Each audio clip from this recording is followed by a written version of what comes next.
യുഎസിൽ കുറഞ്ഞ വിലയ്ക്ക് മരുന്നുകൾ ലഭ്യമാക്കാൻ മരുന്ന് നിർമ്മാതാക്കൾക്ക് മേൽ സമ്മർദ്ദവുമായി പ്രസിഡന്റ് ഡൊണാൾഡ് ട്രംപ് രംഗത്ത് വന്നിരിക്കുകയാണ്. പ്രമുഖ മരുന്ന് നിർമ്മാതാക്കൾ മറ്റ് വികസിത രാജ്യങ്ങളിൽ രോഗികൾക്ക് ലഭിക്കുന്ന കുറഞ്ഞ വിലയ്ക്ക് മരുന്നുകൾ അമേരിക്കയിലും ലഭ്യമാക്കണമെന്നാണ് ട്രംപിന്റെ ആവശ്യം. ഇതിന്റെ ഭാഗമായി 17 പ്രധാന മരുന്ന് കമ്പനി സിഇഒമാർക്ക് ട്രംപ് കത്തയച്ചു.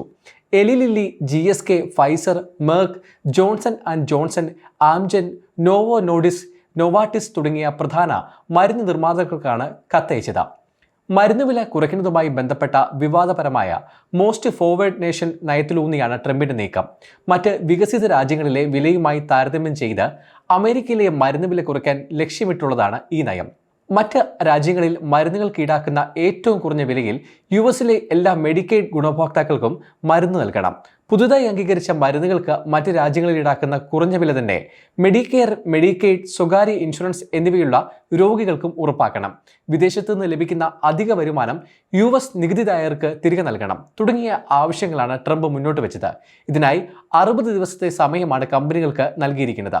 മരുന്ന് കമ്പനികൾ വഴങ്ങിയില്ലെങ്കിൽ ശക്തമായ നടപടികളിലേക്ക് നീങ്ങുമെന്നും ട്രംപ് മുന്നറിയിപ്പ് നൽകി. ട്രംപിന്റെ കത്ത് ലഭിച്ചതിനെ തുടർന്ന് എലി lily, Merck, Johnson and Johnson, GSK, ആംജൻ തുടങ്ങിയ കമ്പനികളുടെ ഓഹരി വിലയിൽ ഇടിവ് രേഖപ്പെടുത്തി. ട്രംപിന്റെ നിർദ്ദേശത്തിനെതിരെ മരുന്ന് വ്യവസായ മേഖലയിലുള്ളവർ രംഗത്ത് വന്നിട്ടുണ്ട്. ഇത് ഗവേഷണത്തെയും വികസനത്തെയും ദോഷകരമായി ബാധിക്കുമെന്നും ബയോ ഫാർമസ്യൂട്ടിക്കൽ രംഗത്ത് ചൈന അമേരിക്കയെ മറികടക്കാൻ ഇത് കാരണമാകുമെന്നും അവർ വാദിക്കുന്നു. മരുന്ന് കമ്പനികളോട് അവരുടെ ഉൽപ്പന്നങ്ങൾ മറ്റ് രാജ്യങ്ങളിലെ വിലയ്ക്ക് വിൽക്കാൻ നിർദ്ദേശിക്കാൻ ട്രംപിന് നിയമപരമായി അധികാരമില്ലെന്നാണ് വിദഗ്ധരുടെ അഭിപ്രായം.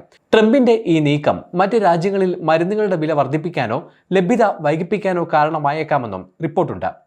അതേസമയം കോൺഗ്രസിന്റെ സഹായമില്ലാതെ മരുന്നുകളുടെ വില കുറയ്ക്കാൻ ട്രംപിന് കഴിയുമോ എന്ന കാര്യത്തിൽ വിദഗ്ധർ സംശയം പ്രകടിപ്പിച്ചിട്ടുണ്ട്. ഇത്തരം നീക്കങ്ങൾക്കെതിരെ മരുന്ന് വ്യവസായം ശക്തമായ എതിർപ്പ് ഉന്നയിക്കാൻ സാധ്യതയുണ്ടെന്നും അവർ പറയുന്നു. കമ്പനികൾ സ്വമേധയാ വില കുറയ്ക്കില്ലെന്നും നിയമം മൂലം നിർബന്ധിക്കുമ്പോഴോ മത്സരത്തിന്റെ ഫലമായോ ആണ് മരുന്ന് വില കുറയാൻ സാധ്യതയുള്ളതെന്നും വിദഗ്ധർ ചൂണ്ടിക്കാട്ടുന്നു.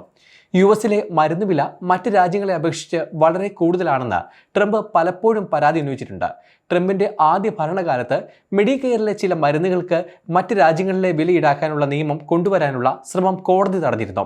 യുഎസിൽ മരുന്ന് വില മറ്റ് രാജ്യങ്ങളെക്കാൾ 10 മടങ്ങ് കൂടുതലാണെന്നാണ് ഗവേഷക സ്ഥാപനങ്ങളെ ഉദ്ധരിച്ചുള്ള റിപ്പോർട്ട്. യുഎസിലെ മുതിർന്നവരിൽ 4-3 പേർക്കും മരുന്ന് വില താങ്ങാൻ കഴിയുന്നില്ലെന്ന സർവേ ഫലവും ചില മാധ്യമങ്ങൾ ചൂണ്ടിക്കാട്ടിയിട്ടുണ്ട്. അതേസമയം അമേരിക്കയിലെ മരുന്ന് വില കുറയ്ക്കാൻ തങ്ങൾ ശ്രമിക്കുന്നുണ്ടെന്ന് മരുന്ന് നിർമ്മാതാക്കളായ ഫൈസർ, നോവാട്ടിസ് എന്നിവർ അറിയിച്ചു. നേരത്തെ അസ്ട്രസെനക്ക ചില മരുന്നുകളുടെ വില കുറയ്ക്കാൻ തീരുമാനിച്ചിരുന്നു. സമയം മലയാളം വാർത്തകൾ ഇനി ടൈംസ് ഓഫ് ഇന്ത്യ സൂപ്പർ ആപ്പിലും. ഇതിനായി പ്ലേ സ്റ്റോറിൽ നിന്നോ ആപ്പ് സ്റ്റോറിൽ നിന്നോ times of India app install ചെയ്യൂ. മലയാളം ഭാഷ തിരഞ്ഞെടുക്കൂ. വാർത്തകൾ ആസ്വദിക്കാം. എല്ലാം ഇനി സമയത്തിൽ.